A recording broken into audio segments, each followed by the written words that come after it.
नमस्कार साथियों, अगर आप भी मेरी तरह एक सीएससी वीएलई हैं, आपका एमपी ऑनलाइन का कियोस्क है, आपका साइबर कैफे ऑनलाइन की दुकान है, तो आपके लिए ये वीडियो बहुत महत्वपूर्ण है क्योंकि आपके सेंटर पर लोग पैन कार्ड बनवाने के लिए आते हैं और 1 अप्रैल 2026 से पैन कार्ड बनाने की जो प्रक्रिया है वो बदल चुकी है। अगर आप एक छोटी सी भी गलती करेंगे तो आपका पैन कार्ड रिजेक्ट हो जाएगा या फिर वो पेंडिंग में जाएगा, ग्राहक आपको परेशान करेगा। तो इस वीडियो को अंत तक देखना, मैं सारी चीजें आपको बताने वाला हूं कि एनएसडीएल के जरिए अब आपको नए नियम के हिसाब से नया पैन कार्ड कैसे अप्लाई करना है, स्टेप बाय स्टेप बताने वाला हूं। तो अंत तक इस वीडियो को जरूर देखिएगा। स्वागत है आप सभी का आपके अपने यूट्यूब चैनल डिजिडुंडी इन्फो में। मेरा नाम है अरुण लोधी। साथियों, अगर आपने नया सीएससी या ऑनलाइन की दुकान शुरू की है और अगर आप काम सीखना चाहते हो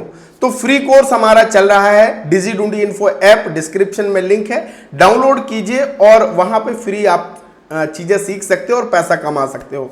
तो चलिए शुरू करते हैं। और सबसे पहले आपको इस पोर्टल पे आना है। यहां से आपने पहले भी पैन कार्ड अप्लाई किया है, egov.csc.csccloud.in, ये एनएसडीएल का है। इसी तरीके से अगर आपने हमारे डिजिडुंडी इन्फो पोर्टल से पैन कार्ड बनाते हैं, यहां पे आपको ऑप्शन मिलता है ईकेवाईसी पैन एप्लीकेशन। अगर आपने अल्ट्रस्ट का आईडी लिया हुआ है, यहां पे भी आपको सेम ऑप्शन मिलते हैं। एनएसडीएल से पैन कार्ड बनाने की जो प्रक्रिया है लगभग सेम है। हो सकता है कि आपके होम पोर्टल पे अलग ऑप्शन हो। यहां पे भी न्यू पैन का ऑप्शन मिलेगा और आपको इस पोर्टल पे ईकेवाईसी एप्लीकेशन मिलेगा और यहां पे आपको जो मिल रहा है वो न्यू पैन एप्लीकेशन। दो ऑप्शन आपको मिलते हैं। यहां पे आपको भ्रमित नहीं होना है। एक मिलता है स्कैन बेस्ड ईकेवाईसी और दूसरा ईकेवाईसी। अगर आप ईकेवाईसी से करते हैं तो आपका जो आधार कार्ड में फोटो है वो फोटो आएगा और साइन के लिए जगह छूटा रहेगा, है ना। इस पे हम टिक करते हैं। यहां पे टिक करने के बाद आपको ये फॉर्म सेलेक्ट करना होगा। इसके बाद इंडिविजुअल आप यहां पे फिजिकल और ई पैन, अगर ई पैन करेंगे तो केवल मेल पे ही आएगा, तो आप यहां पे ये रहने दें। यहां पे आपको नाम डालना है, यहां पे डेट ऑफ बर्थ डालनी है, यहां पे मोबाइल नंबर, यहां पे ईमेल आईडी और फिर आपको सबमिट कर देना है। अब सबसे महत्वपूर्ण प्रोसेस होता है यहीं पे, आपको आई एग्री करना। चाहे साथियों आप सीएससी से बनाएं, चाहे हमारे डिजिडुंडी इन्फो पोर्टल से बनाएं, चाहे अल्ट्रस्ट से बनाएं, लास्ट में यहां से ही मेन प्रोसेस स्टार्ट होता है। अब यहां पे अगर आपने अभी तक रजिस्टर अपना ईमेल आईडी मोबाइल नंबर नहीं किया है तो आपको रजिस्टर नाउ करना पड़ेगा। और अगर पहले से आपने कर लिया है तो आपको अपना मोबाइल नंबर, यानी आप वीएलई है तो आपको अपना नंबर डालना है, ग्राहक का नंबर यहां पे नहीं डालना, आपको नंबर डालना है और सबमिट पे करना है। फिर आपके मोबाइल पे ओटीपी आएगा। इस तरीके से ओटीपी आएगा। तो जो 6 डिजिट का ओटीपी है वो आपको इस तरीके से फिल करना है और सबमिट बटन पे क्लिक कर देना है। क्लिक करने के बाद आपको यहां पे आधार कार्ड नंबर डालना है, यहां पे फर्स्ट नेम, यहां पे मिडिल नेम और यहां पे लास्ट नेम। जैसे हम फिल करते आ रहे थे वैसे ही यहां पे जेंडर आप सेलेक्ट कर सकते हो। यहां पे आपको टिक करना है और फिर आगे आपको बढ़ जाना है। इसके बाद कुछ इस तरीके से आएगा, यहां पे पेरेंट डिटेल, तो आपको देखिए यहां पे नो करना है और यहां पे पिताजी का नाम आपको दर्ज कर देना है। ध्यान रखिएगा अच्छे से, पिताजी का नाम आपको यहां पे लिखना है। पिताजी का फर्स्ट नेम, मिडिल नेम और लास्ट नेम जो भी है वो लिख सकते हैं और री एंटर नेम आपको यहां पे करना है, ठीक है। अब यहां पे आपसे पूछ रहा है कि भैया आपके पैन कार्ड में किसका नाम आप प्रिंट कराना चाहते हो, पिताजी का या माँ का। अगर माँ का कराना है तो फिर माँ पे सेलेक्ट करना होगा, तो पिताजी का ही आप नाम लिखाइए। इसके बाद आपको क्या कर देना है, नेक्स्ट कर देना है। इसके बाद आपके सामने ऑप्शन खुल करके आता है whether physical PAN card required. यहां पे बहुत सारे भाई बहन गलती करते हैं, वो नो पे क्लिक करते हैं। नो नहीं करना है, अगर नो कर देंगे तो आपका फिजिकल पैन कार्ड नहीं आएगा।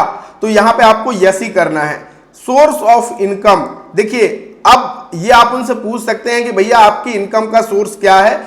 तो अगर उनकी कई प्रकार से इनकम है, अगर सैलरी मिल रही है, गवर्नमेंट एम्प्लॉय है तो सैलरी, अगर फिक्स वेतन मिलता है तो ये कर सकते हैं, वरना आप इनकम फ्रॉम अदर सोर्सेज पे क्लिक कर सकते हैं। इसके बाद यहाँ पे मोबाइल नंबर आपको डालना है, यहाँ पे आपका ईमेल आईडी दिख जाएगा और फिर आपको नीचे की तरफ आना है। अब साथियों यहां पे नए ऑप्शन आ चुके हैं, जैसे कि आप देखेंगे रेसिडेंटल स्टेटस, और यहां पे रेसिडेंट पहले से ही सेलेक्ट है। अगर नॉन रेसिडेंट है तो फिर यहां पे आप देखेंगे, आप चाहें तो पासपोर्ट नंबर, ये ऑप्शनल है, इसमें आपको कोई भी छिड़कानी नहीं करनी है। रेसिडेंट अपने से यहां पे एक्टिव है, ठीक है, यहां पे कुछ भी नहीं करना। यहां पे आपको एड्रेस ऑफ कम्युनिकेशन, यहां पे आपको अपना एड्रेस कंप्लीट, ये आपको केवल कुछ नहीं करना है। eKYC बेस्ड कर रहे हैं तो आधार से ले लेगा, आपको यहां पे कुछ भी नहीं करना है, और यहां पे आपको फिर नेक्स्ट कर देना है केवल। अब सबसे महत्वपूर्ण चीज है यहां पे एरिया कोड यानी एओ कोड जो आता है, यहां पे सिंपल से आपको अपना पिन कोड जो भी है ना वो पिन कोड यहां पे आप डाल देंगे। यहां पे ऑटो फिल ये एओ कोड ले लेगा, अलग से फिल करने की जरूरत नहीं है। और अगर आप देखना चाहें, एडिट करना चाहें तो यहां से कर सकते हैं। वैसे पिन कोड डालेंगे तो आपका एओ कोड अपने से ऑटो फिल हो जाएगा, आपको फिर नेक्स्ट कर देना है। अब साथियों जो सबसे बड़ा चेंजेस हुआ है वो यहीं पे हुआ है। पहले हमारा proof of identity, proof of address और proof of date of birth में आधार ही सब में ले लेता, लेकिन अब प्रूफ ऑफ आइडेंटिटी यानी पहचान और पते के प्रमाण के लिए आधार कार्ड चल जाएगा, लेकिन आपको proof of date of birth के लिए driving licence, matriculation certificate, passport, या फिर आपको यहां पे बर्थ सर्टिफिकेट या पेंशन पेमेंट ऑर्डर जिसको हम पीपीओ कहते हैं, marriage certificate by registrar, affidavit आपको ये लगेगा सेंट्रल गवर्नमेंट का, हेल्थ स्कीम कार्ड, या फिर एक्स सर्विसमैन अगर आप रहे हैं health scheme photo ID card, यहां पे इलेक्ट्रल फोटो आइडेंटिटी कार्ड यानी वोटर आईडी कार्ड आप लगा सकते हैं, है ना। इसके बाद ये डोमिसाइल इशूड बाय गवर्नमेंट, अब ये भी आपको यहां पे ऑप्शन मिलते हैं, जो ऑप्शन आपको अच्छा लगे, जो आपके पास कैंडिडेट यानी ग्राहक के पास जो डॉक्यूमेंट है वो आप यहां पे क्या करो, सेलेक्ट करो। मान लीजिए उनके पास क्या है भैया, वोटर आईडी कार्ड है, तो यहां पे आपको ऑप्शन मिलता है इलेक्ट्रल फोटो आइडेंटिटी, है ना। यहां पे आप उनका पीडीएफ में अपलोड करेंगे।